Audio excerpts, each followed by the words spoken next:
మహాగణాధిపతే నమః. సదాశివసమారంభాం శంకరాచార్యమధ్యమాం అస్మదాచార్యపర్యంతాం వందే గురుపరంపరాం. శ్రీమాత్రే నమః. ప్రేక్షకులందరికీ స్వాగతం. మనం సాధారణంగా వింటూ ఉంటాం, అంటే మా దగ్గరికి వచ్చేవాళ్ళు ఎక్కువగా చెప్పే విషయాన్ని నేను చెప్తున్నా. ఏమంటే మా దగ్గర జాతకాలు లేవు, కానీ మాకు చిన్నప్పుడు మా పెద్దవాళ్ళు పేరు పెట్టారు.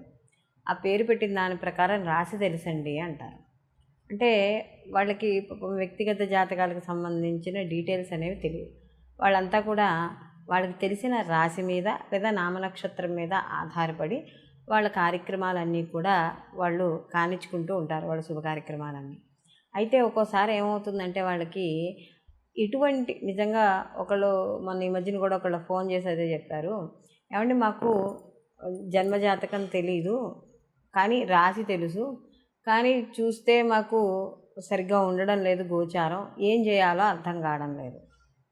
అయితే ఇక్కడ జాతకం తెలిసినా తెలియకపోయినా, జన్మజాతకం వ్యక్తిగత జాతకం తెలిసినా తెలియకపోయినా కూడా వీళ్ళకి ఏదో ఒక రాశి ఉంటుందిగా. వీళ్ళ పుట్టిన సమయానికి అక్కడ దగ్గరలోని పంతులు గారు పలానా రాశి అని చెప్తారు, లేదా ఆ నక్షత్రానికి అనుసరించి నామాన్ని ఇవ్వడం అనేది, అంటే నామకరణం చేయడం అనేది జరుగుతుంది. కాబట్టి దాన్ని ఏదైతే మనం పిలువబడే వ్యవహారిక నామం ఉందో ఆ వ్యవహారిక నామాన్ని అనుసరించి నక్షత్రాన్ని తగిన రాశిని కూడా చూసుకుంటూ ఉంటారు. అయితే ఇలాంటి వాళ్ళకి ఇప్పుడు నేను చెప్పే రెమెడీ అనేది బాగా ఉపయోగపడుతుంది రాసుల వాళ్ళకి. ఎందుకంటే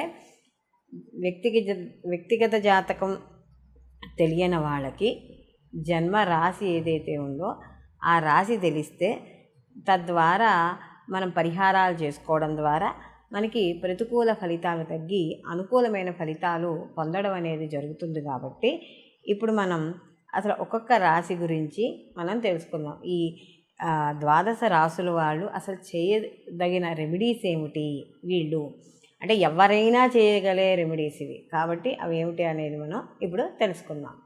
ధనుసు రాశిలోకి మూల 1, 2, 3, 4 పాదాలు, అలాగే వీళ్ళకి పూర్వాషాఢ 1, 2, 3, 4 పాదాలు, ఉత్తరాషాఢ 1వ పాదము ధనుసు రాశిలోకి వస్తాయి. ధనుసు రాశికి రాశాధిపతి వచ్చి గురువు. ఈ ధనుసు రాశికి గురువు కాబట్టి వీళ్ళకి ఎక్కువగా పెద్దల్ని గౌరవించడం, ముఖ్యంగా గురువుల్ని గౌరవించడం, గురువులతో అక్కలేని మాటలు మాట్లాడడం వల్ల గురు అనుగ్రహం అనేది ఉండదు. ఎప్పుడైతే గురు అనుగ్రహం లేదో వాళ్ళకి చదువు సరిగ్గా రాదు. కాబట్టి తప్పనిసరిగా విద్యార్థులు గురువుని ఆరాధన అనేది చేయాలి. అలాగే ఎప్పుడూ కూడా సత్యాన్ని ధర్మాన్ని పట్టుకుని ఉండాలి, అధర్మ మార్గాన్న వెళ్ళకూడదు. అలాగే ఎవరైనా లేని వాళ్ళు ఇంటికి వచ్చినా, లేకపోతే ఏదైనా సహాయార్థం కోరినా, వాళ్ళు అడిగినంత ఇవ్వలేకపోయినా కూడా మీకు తోచింది కొంత దానం చేయండి. 10 రూపాయలు 20 రూపాయలు ఎంతో కొంత మీ స్తోమత కొద్ది దానాన్ని ఇవ్వండి. అలాగే ఎప్పుడూ కూడా అబద్ధాలు అనేది ఆడకూడదు. మీ వల్ల ఇతరులు ఎవరూ కూడా బాధపడడం కానీ, వాటి మాటల వల్ల కాస్త మనసు బాధపడడం కానీ ఇలాంటివి ఏవైనా చేసుకోకూడదు. అలాగే ప్రతిరోజు కూడా మనం గడపకి రాసేటప్పుడు, పసుపు రాసేటప్పుడు లేదా తులసి చెట్టుకి రాసేటప్పుడు, మనం రాసుకునేటప్పుడు కూడా వెండి గిన్నెలో పసుపును కలిపి పెట్టడం ద్వారా వీళ్ళకి అనుకూలమైన ఫలితాలు గోచరిస్తాయి. అలాగే మనకి ముఖ్యంగా దేవాలయాలకు వెళ్ళి దేవాలయాల్లో నెయ్యిని దానం చేయడం, లేదా మజ్జిగని, ఇప్పుడు వేసవకాలం అలాంటివి వచ్చాయనుకోండి, మజ్జిగని తయారు చేసి చలివేంద్రాల్లో పెడతాం కదా, అలా పెట్టి మజ్జిగని పంచిపెట్టడం. ముఖ్యంగా ఈ నెయ్యిని దానం చేయడం, అక్కడ చేసిన నెయ్యిని మళ్ళీ మనం తెచ్చుకోకూడదు, ఇలా చేయాలి. అలాగే గంగా స్నానం, గంగా పూజ ఇవన్నీ కూడా విశేషమైన ఫలితాన్ని ఇవ్వడం అనేది జరుగుతుంది. అలాగే ఏదైనా సరే ఒక 43 రోజుల పాటు ఏదైనా పారుతున్న నదిలో కానీ ఎందులోనైనా సరే రాగి నాణాన్ని వేయడం ద్వారా కొంత ప్రతికూల ఫలితాలు తగ్గుతాయి. అలాగే పసుపు బట్టలు ఇలాంటివి ఏవైనా ఉంటే అవి ఎదరవాళ్ళకి దానం చేయడం లేదా మీరు వాడడం కూడా ఎంతో అనుకూలంగా ఉంటుంది. చీమలకు ఆహారాన్ని పెట్టడం, ఎందుకంటే ముఖ్యంగా ఈ చీమలకు ఆహారం అనేది పెట్టడం ద్వారా వాటికి అంటే ఏదో ఒక పశుపక్షాదులకు పెట్టాము అనే భావన మనకు ఉంటుంది. కాబట్టి చీమలకు ఆహారం పెట్టడం అనేది చాలా మంచిది. అలాగే ఇక్కడ మనకి అంటే రామాయణం కానీ లేకపోతే రామాయణంలో ఉండే అన్ని భాగాలు కానీ, లేదా సుందరాకాండ కానీ, మనకి దత్త చరిత్ర కానీ, అంటే సాయిబాబాది కాదు, దత్త చరిత్ర అంటే దత్తాత్రేయుల వారి చరిత్ర కానీ, శివపురాణం కానీ, ఇలాంటివి ఏవైనా సరే కూడా పురాణ పఠనాలు అనేవి తప్పనిసరిగా చేయాలి. అలాగే ముఖ్యంగా ప్రత్యేకంగా కూడా చీమలకు ఆహారం పెట్టమనే చెప్తోంది శాస్త్రం. అలాగే ఇక్కడ పసుపు రంగు గల పూల చెట్లు ఏవైతే ఉన్నాయో ఆ పూల రంగు వస్త్రాలు అనేవి తప్పకుండా ఈ దేవుడికి సమర్పించాలి. గురువారాలు కాస్త నియమాలు పాటిస్తూ ఉండాలి. గురువారాలు నియమాలు పాటించడం, స్నానం చేసే నీటిలో చిటికెడు పసుపు వేసుకుని స్నానం చేయడం, ఇలాంటివి చేయడం ద్వారా కొంత ప్రతికూల ఫలితాలు తగ్గి అనుకూలమైన ఫలితాలు పొందడం అనేది జరుగుతుంది. అయితే ఇప్పుడు మనం చెప్పుకున్న రెమెడీస్ అన్నీ కూడా సాధారణంగా ప్రతి స్త్రీ కానీ పురుషుడు కానీ ప్రతి నిత్య జీవితంలో చేసుకునేవే.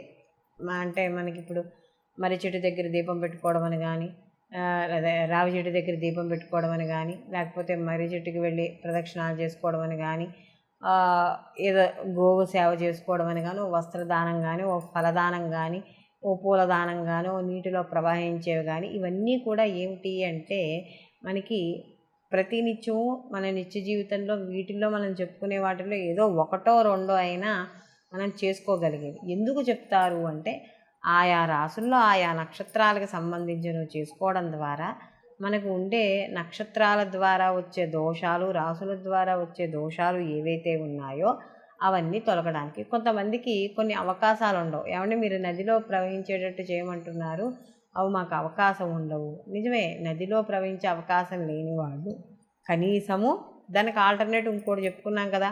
ఇప్పుడు నదిలో ఒకరికి ఎర్రటి పుష్పాలు వదలడం కష్టం అవుతోంది, మరి ఏం చేయాలి అంటే దానికి ఆల్టర్నేటివ్గా ప్రతిరోజు గుళ్ళోకి వెళ్ళి ఒక 41 రోజుల పాటు క్రమం తప్పకుండా గుళ్ళోకి వెళ్ళి ఈ యొక్క మనకి నచ్చిన దేవాలయంలోకి ఎక్కడికైనా వెళ్ళి, శివాలయమో విష్ణువాలయమో సుబ్రహ్మణ్య ఆలయమో వెళ్ళి అక్కడికి వెళ్ళి ప్రదక్షిణాలు చేసుకోవడం. ఇలా చేయడం ద్వారా కొంత ప్రతికూల ఫలితాలు తగ్గుతాయి. అలాగే మనం చెప్పుకున్న వాటిల్లో కూడా ప్రతి రాశికి కూడా చాలా మటుకి రెమెడీస్ ఉన్నాయి కాబట్టి వాటిల్లో ఏదో ఒక దాన్ని 41 రోజుల పాటు క్రమం తప్పకుండా పాటించడం ద్వారా తప్పకుండా మార్పు కలుగుతుంది. మేము బయటికి వెళ్ళలేము అనుకున్న వాళ్ళకు కూడా ఆల్రెడీ మనం ఏ స్తోత్రాలు చదువుకోవాలో కూడా చెప్పడం అయింది కాబట్టి కనీసం ప్రతిరోజు ఆ స్తోత్రాలైనా సరే కూడా ఒక సమయ పాలన పెట్టుకుని, అంటే ప్రతిరోజు ఈ టైంకి స్టార్ట్ చేస్తాను, 8ంటికి మొదలు పెడతాను అంటే మీరు చదవదలుచుకున్న 41 రోజులు కూడా ఆ యొక్క 8ంటికే మొదలుపెట్టేటట్టుగా చూసుకుని అలా సమయపాలన చూసుకుంటూ నిర్దిష్టమైన సమయాన్ని ఎంచుకుని చేయడం ద్వారా ఫలితాలు అనేవి మనకి చాలా అనుకూలంగా రావడం అనేది జరుగుతుంది. సర్వే జన సుఖినో భవంతు, లోకా సంస్థ సుఖినో భవంతు.